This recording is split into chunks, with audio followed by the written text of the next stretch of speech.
Hello everyone, welcome back to my YouTube channel. I am finally making that video that I have been teasing for so long, the book review video, but I'm making it into a series. It's called the Lazy Productivity series. Why am I calling it the Lazy Productivity series is something you can check in the description. There's a link. And the topic is the books you can read in bed. I think there is so much focus on productivity and there is so much need, or people are understanding that they need to get off their phones, especially at bedtime or during bedtimes. It's easy to just doom scroll or just say that you're just checking a few things, which ends up being like an hour long marathon on X or Instagram or TikTok or whatever. But I think if you just switch to opening up a book instead of going on your phone, it can make a huge difference, and you won't even realize it if you introduce this habit into your life. So yeah, with that, I will start with the first book that I want to talk about. The first book that I want to talk about is this one called I Thought You Said This Would Work by Anne Garvin. This is like a novel, like it came up on all the lists on Pinterest when I was trying to look for like a comedy, funny book to read on a Monday to fight my Monday blues. It's a story about three friends, three female friends who have been estranged but finally meet due to like a tragedy because one of them has cancer and she wants the help of her girlfriends from her college to help support her during this difficult time, and to also drive cross country to get her dog from her ex, who can like support him and become an emotional support while she's going through this tough time. I think it's like a nice story about, you know, how like because of White Lotus and these three ladies, the dynamics of female friendships really came into the zeitgeist and in the conversation.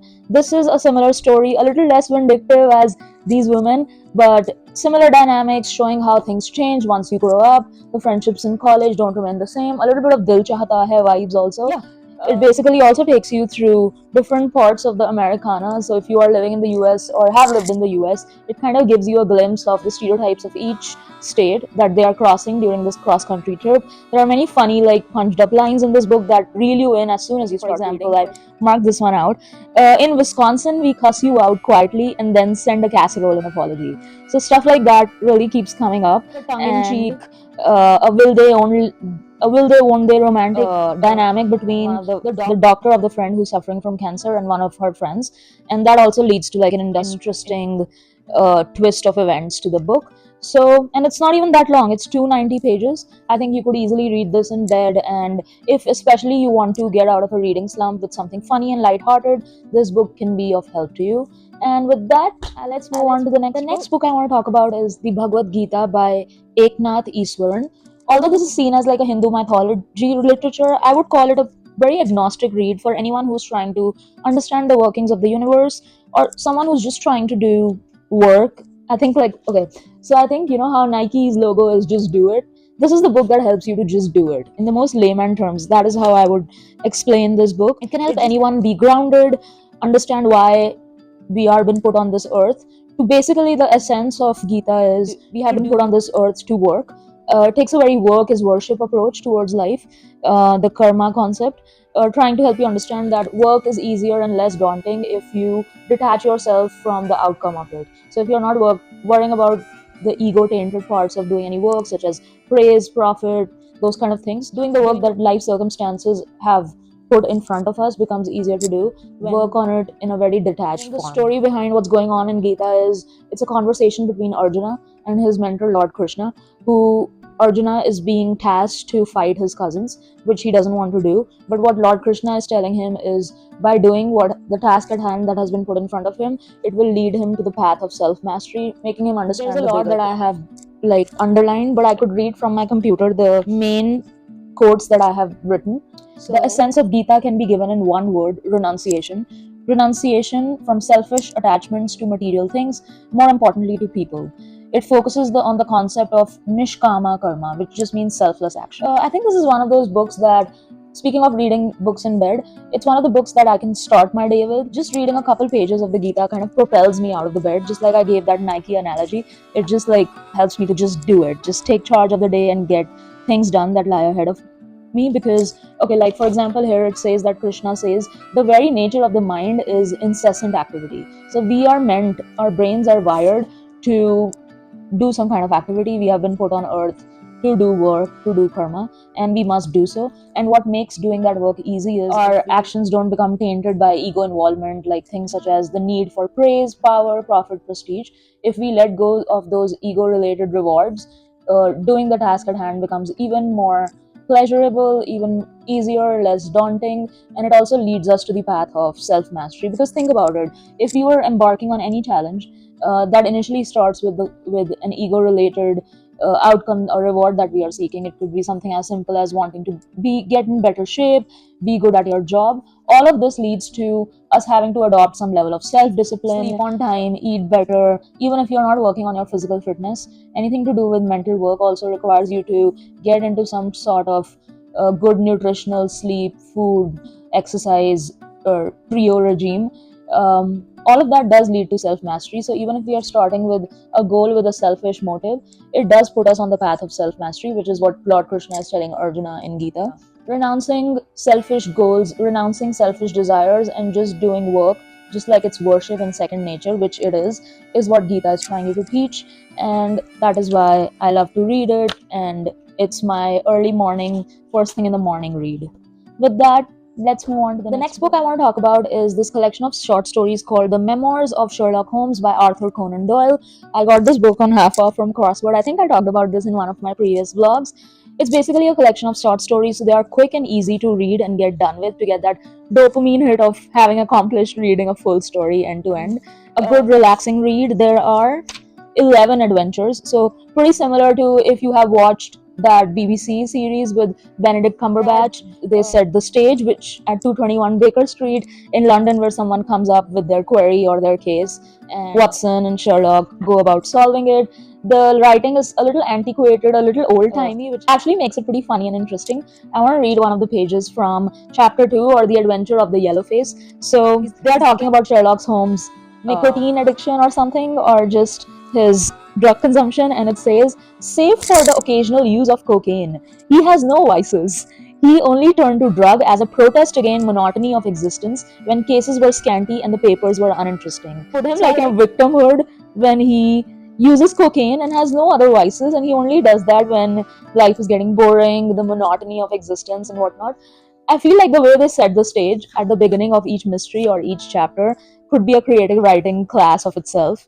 It's pretty funny, and then of course, Sherlock Holmes stories are known for their mystery, and the intrigue it brings you, and the fact that you get done pretty quickly with each adventure also helps you get closure when you are reading something, like a quicker closure, as opposed to like if you are reading like a bigger mystery. This is also good, and yeah, so 5 out of 5 stars, Memoirs of Sherlock Holmes. With that, let's move on to the next one. The next book I want to talk about is called The Imposter Cure.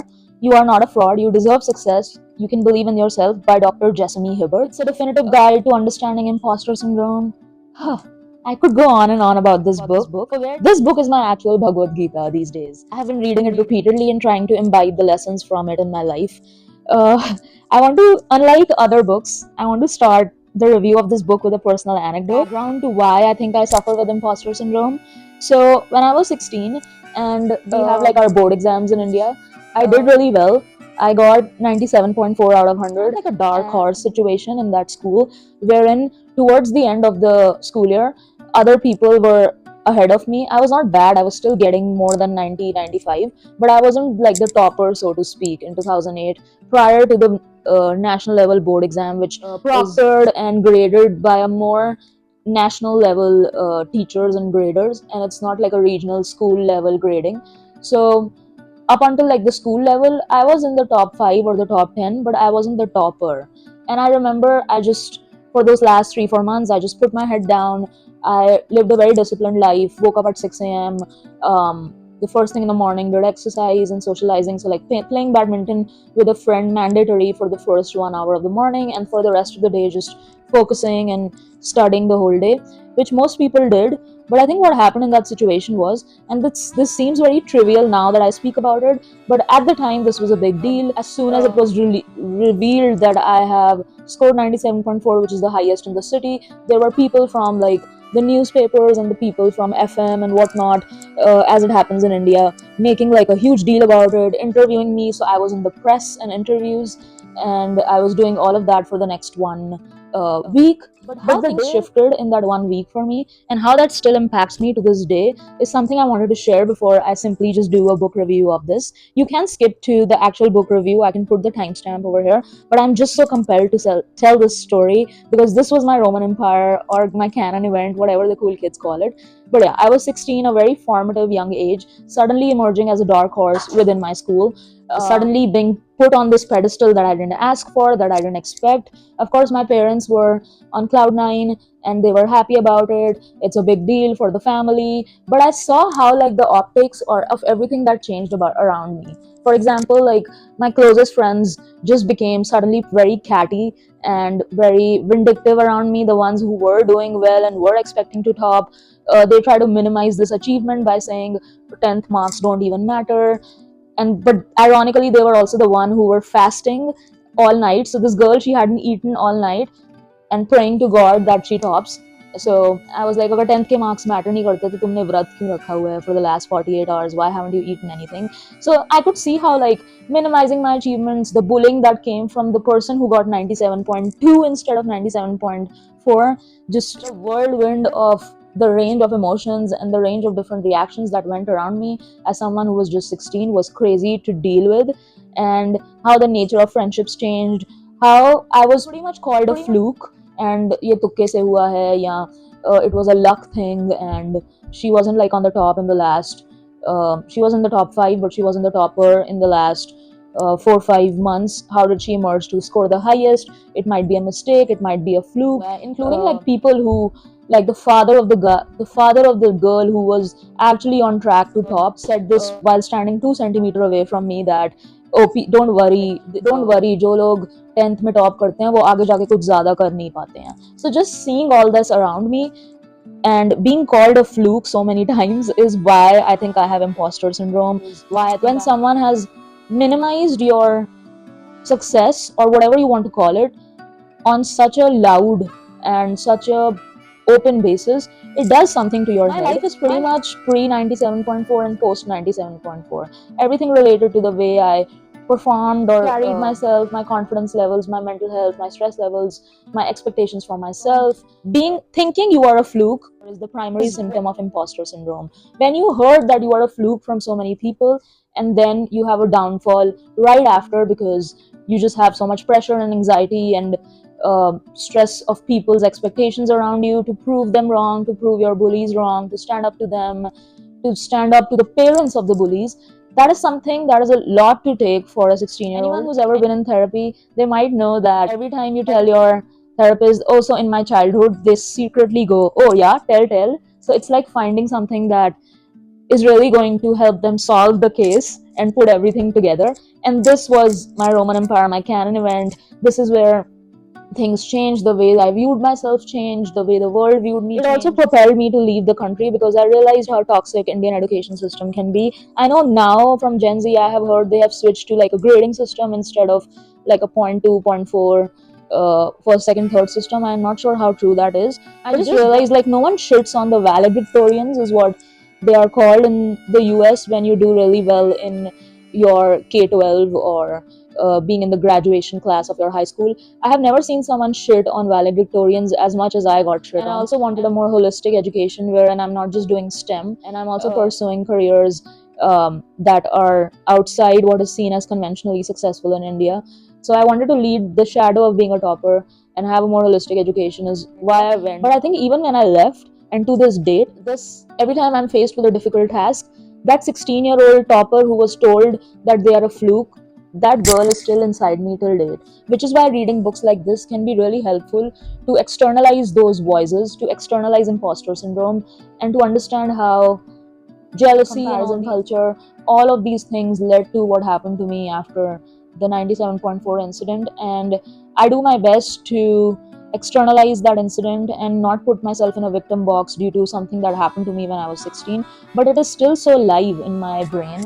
It is still very live when I'm struggling with a SQL query or anything that girl who was told at 16 that she's a fluke is still inside me. So, to understand and help her out, books like this can be really helpful. I can read some things that have helped me the most because this lady, who's the author of this book, is a psychologist. She's taken a very nervous system related approach to imposter syndrome. This book is whenever we are faced with a difficult challenge, it kind of triggers our fight or flight response in our amygdala. Our brains were not wired for modern day struggles. That primitive amygdala part of our brain still exists, and it can't differentiate between perceived threat and real threat. So the best analogy I can give for that one is when I was living outside of India, the fire alarm, the smoke alarm used to be very sensitive. I felt, especially if you're doing desi cooking, Indian cooking, it used to go off even if I'm frying some onion and garlic. So I used to think this fire alarm is too sensitive.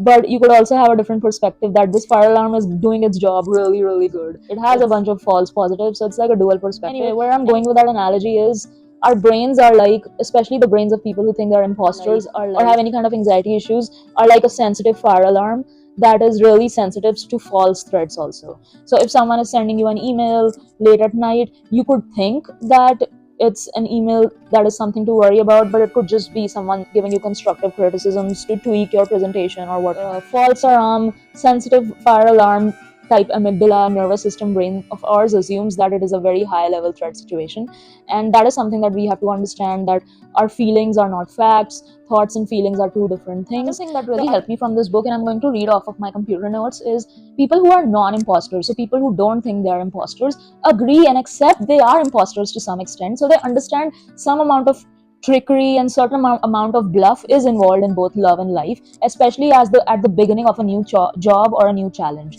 I think this also resonates with something that I have seen in many confident friends of mine, or I think there's a Sam Altman quote I'm going to put over here, that people who are successful believe in themselves to the level of delusion, that they think everything is possible, they think they are going to get things done even if they don't have all the skills at hand needed to get certain tasks did. So they are imposters to some level, but they don't see it as a problem. They see it as like a normal reaction to doing something new. People with an imposter syndrome have a very hard time internalizing their achievements, even if they have a catalog of them. I think I'm a very good example of this. Every time I go through a setback, I just think I have fluked my way since 97.4 up until now. So everything starting from my SAT scores that led me to US, my full ride scholarship, everything that I've ever done, me getting a job right out of university in a competitive place in tech like the Bay Area at a startup, everything I just assume it was luck and fluke, which is clearly not the case. A person can't keep fluking consistently from the age of 16 to the age of 32. It also gives you interesting strategies on how you can externalize the imposter voice. You can treat it as a bully. I'm going to read some more quotes I like from this book. The problem is not you, the problem is the interpretation of this feeling, the feeling of discomfort. Low expectations can affect performance and become a self-fulfilling prophecy. One of the strongest predictors of imposter syndrome is having received mixed messages about an achievement. Don't I know it? There's also like this table that I really appreciate on page 121 that talks about your theory about your achievements or your imposter syndrome, and she gives my theory. So for example, if you think I'm an imposter, that is your theory. Her theory is you worry that you are an imposter. I must keep my fears a secret. Keeping your belief secret prevents you finding out that you are not alone and recognizing that this is a common problem. I focus solely on mistakes and ways I can improve and see these as confirmation that I am an imposter.